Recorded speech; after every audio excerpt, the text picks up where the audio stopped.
Assalamualaikum warahmatullahi wabarakatuh. Salam bahagia untuk kita semuanya. Baik, adik-adik mahasiswa sekalian, pada kesempatan kali ini kita berjumpa di semester 7 sekarang ya. Ya, pada kali ini kita akan mengenal tentang audit sistem informasi. Ini adalah mata kuliah pokok dari jurusan kita, yaitu sistem informasi itu sendiri. Ini adalah identitas saya yang kiranya bisa dibaca nantinya oleh adik-adik. Dan yang terpenting di situ adalah terkait kontak email saya, karena setiap tugas nanti itu tentunya akan melalui email.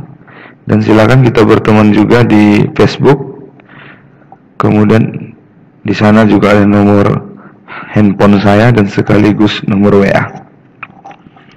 Ini tentang pendidikan saya. Kemudian ini pengalaman saya dalam hal bekerja, dan ini adalah aktivitas saya saat ini ya. Dan alhamdulillah saya juga sudah sertifikasi dosen di STM Royal Kisaran. Konsentrasi bidang ilmu adalah sistem informasi. Nah, tentunya adik-adik, pada pertemuan pertama itu kita akan membahas tentang silabus dan kontrak perkuliahan.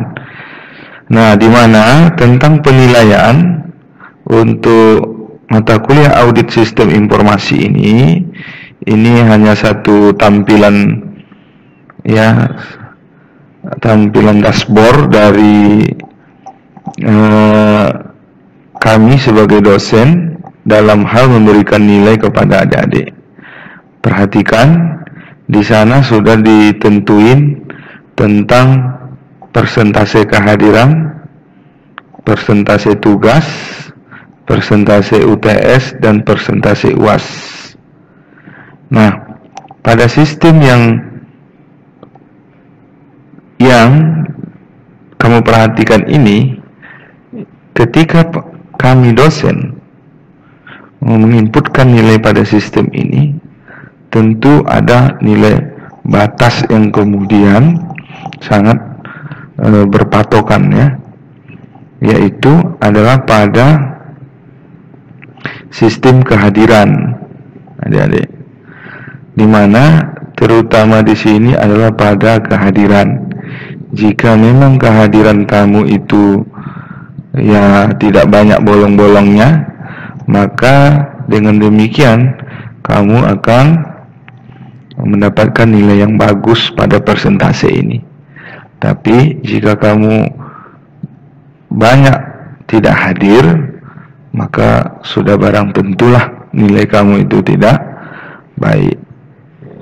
Nah, pada prinsipnya jika kamu hadir selama satu semester ini tanpa ada absensi, maka untuk mata kuliah saya pastikan kamu itu nilai minimalnya adalah B. Demikian. Nah, pada mata kuliah audit sistem informasi ini adik-adik sekalian, mata kuliah ini memberikan pengetahuan kepada kamu semua tentunya tentang garis besar hal-hal apa saja yang ada di dalam audit sistem informasi itu sendiri. Sasaran yang ingin kamu dapatkan adalah kamu tentunya akan mendapatkan pengetahuan tentang pedoman, standar, dan cara melakukan audit sistem informasi itu sendiri.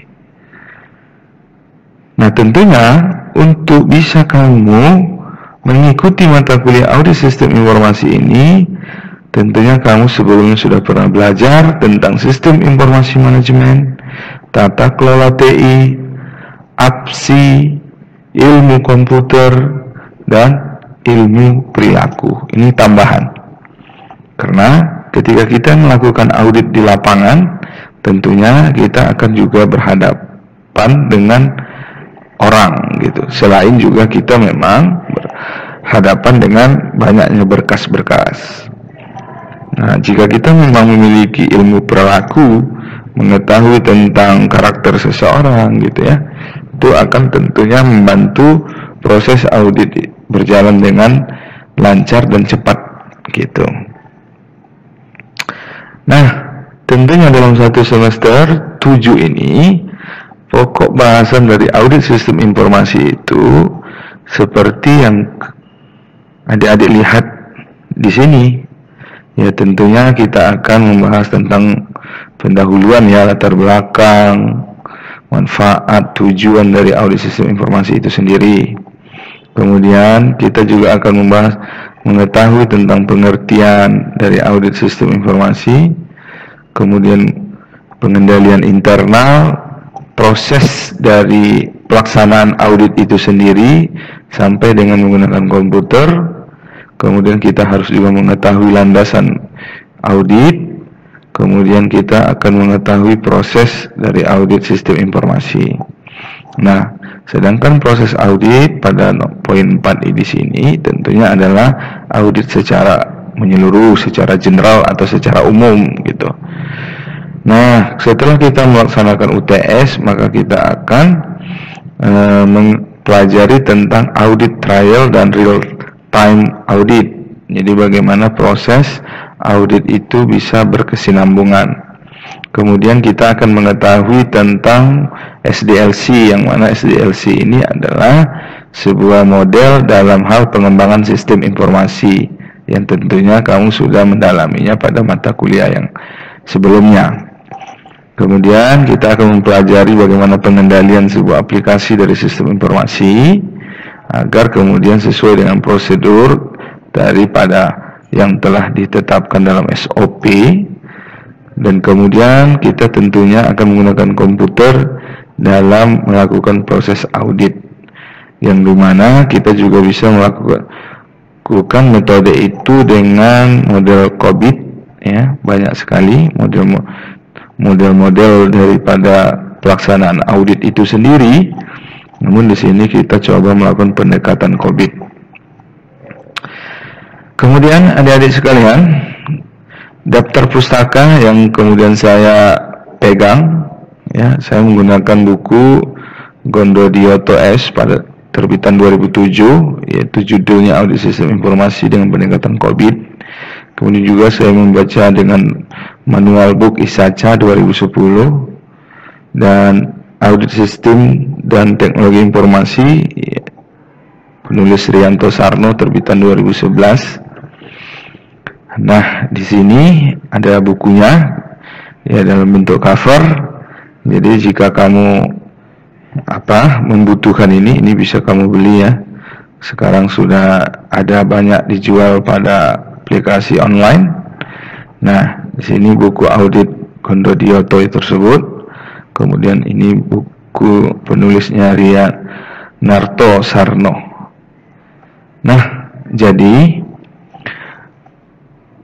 pada mata kuliah audit sistem informasi ini tentunya adalah mata kuliah yang tentunya memberikan sebuah profesi baru bagi kita adik-adik sekalian, yaitu kita bisa menjadi sebagai auditor. Dulunya auditor itu lebih dikenal kecenderungannya pada sektor keuangan, jadi ada audit internal keuangan gitu ya. Nah, sekarang sudah ada audit untuk sistem informasi. Jadi ilmu audit secara umum itu pada dasarnya sama prinsipnya ya. Nah, namun yang membedakannya di sini adalah pada objek. Kalau audit keuangan tentunya objeknya adalah uang. Nah, sekarang objek kita adalah sistem informasi. Jadi paradigma itulah, pola pikir itu yang kemudian harus bisa kita dudukkan di awal agar kemudian proses pelaksanaan audit dalam kegiatan belajar mengajar kita itu sama-sama persepsinya, sehingga tujuan dari pada mata kuliah audit sistem informasi ini dapat kita capai.